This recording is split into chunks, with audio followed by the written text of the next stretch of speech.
So I want to do another video, and I want to show you how to diagnose a 2001 TRX 350 FE Honda Rancher. So there's so much talk on the internet about shifting issues, and I want to show you some things to check here on this Honda. So let me switch the camera. So there are essentially 6 components on this four-wheeler that can affect the electric shift. So here's the electric shift right here. This shifts it up and down. And there's 6 components. And so let me identify these 6 components.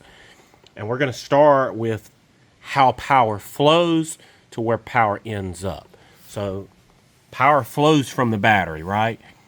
The very first thing that you want to check is these wires right here. So this is, I'm going into more details, but I'm naming the 6 things that can affect the shift and the capabilities. So this wire right here, you see that there's 2 red wires on the battery.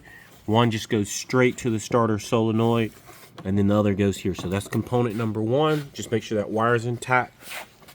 The next component is underneath the rear right wheel well.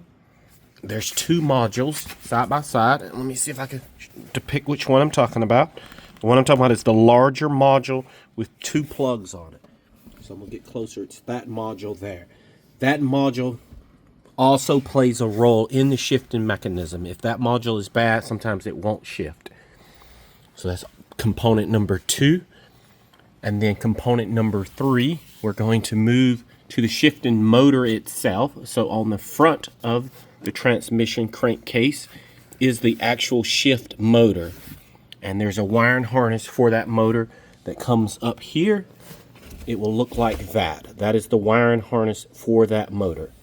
You can unplug that wiring harness and you can check to see if it is receiving 12 volts, or you can apply 12 volts and see if you can spin the motor directly to shift the gears directly. So that's component number 3. Component number 4 is hard to see, but people refer to it as the angle sensor. So where is the angle sensor? So let me zoom out a little so you can see a full profile of the four-wheeler. And then as I move closer, the angle sensor will be right where this motor is. That's where it is most of the time. I think some of them have it on the back, but on this one, it's on the front, and it's underneath this motor. I don't know, can you see that small black wire? My camera is not zooming to that. Let me see if I can zoom it. So right there is what they call the angle sensor. My camera work is not the best. Let me see if I can get it here for you guys. I'm trying to get it. There you go. So down in there, can you see that sensor there? It has some Allen head screws that hold it on. That sensor can go bad, and it also affects the shifting mechanism. So we talked about component 1, 2, 3, which is the motor, 4, which is the angle sensor.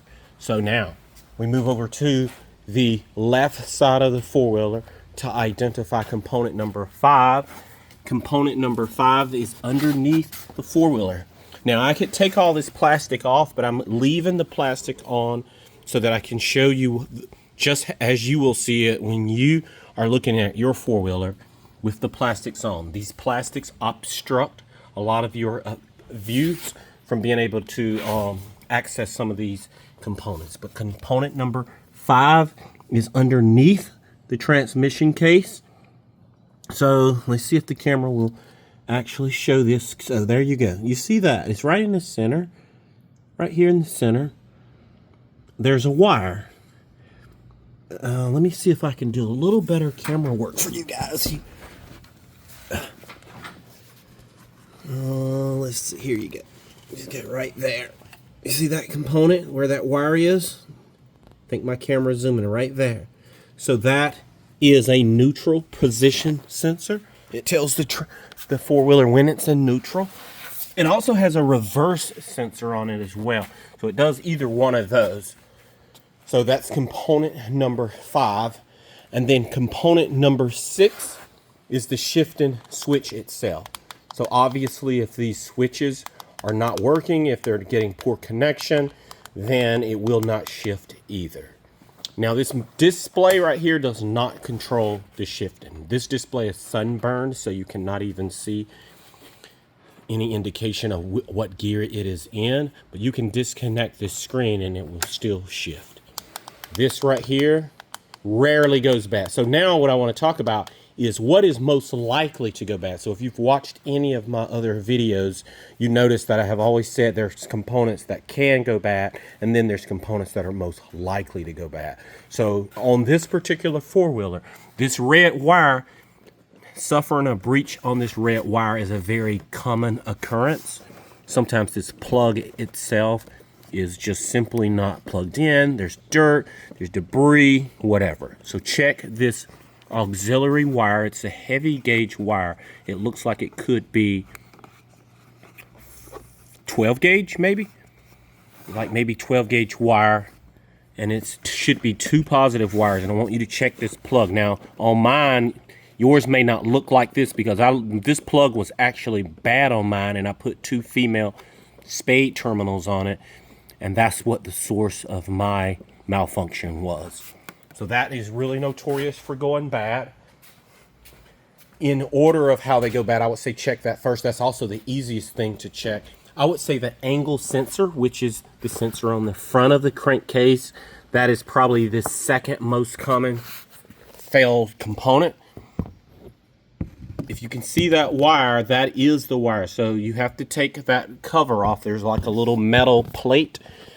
You want to take that off, and then the sensor's there, and it just comes off. And it has a flat spot on it. So when you reinstall that angle sensor, make sure the flat spot lines up with the shaft's flat spot as well. Otherwise you will damage the sensor. And then component number 3, that is most likely to fail, I would say just this plug right here leading to the shifting motor. I've seen that plug accumulate dirt, debris, corrosion, and that will cause problems. Again, it's this yellow colored plug.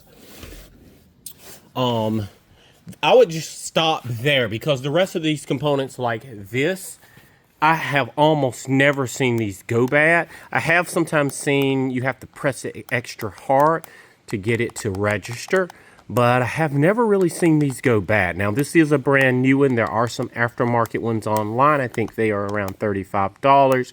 The OEM one is about $100. So I put the OEM one on there. I'm not a fan of aftermarket parts. And then the last component you want to replace, and this is the most expensive component that could likely go bad, would be this module.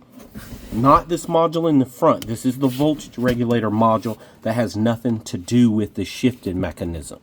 The module right behind it has 2 plugs on it. This module, I have replaced a handful of those, and it's about $450. Again, 2001 TRX 350. Okay, that concludes this video. 2001 Honda TRX 350. Leave a comment in there and you let me know what problems you are experiencing with your Honda shifting. There are slight variations in these four-wheelers when it comes to the electric shift, but most of them have that basic setup. They have that main control module. They have the hand shifting switches up there. They have the electric motor on the front crankcase. All of them have the angle sensor. I think some of them have the angle sensor on the back. Some of them have it on the very front. So I would show you what that angle sensor looked like, but I don't think I have one laying around. But it's just a small black sensor that's held on with 2 mounting bolts. So the angle sensor is relatively easy to replace, and that red wire on the battery, again, that red wire, it is notorious for going bad. Make sure that it is good. That's it for this video. Please subscribe and hit like in this video if this video proved useful to you. Thank you.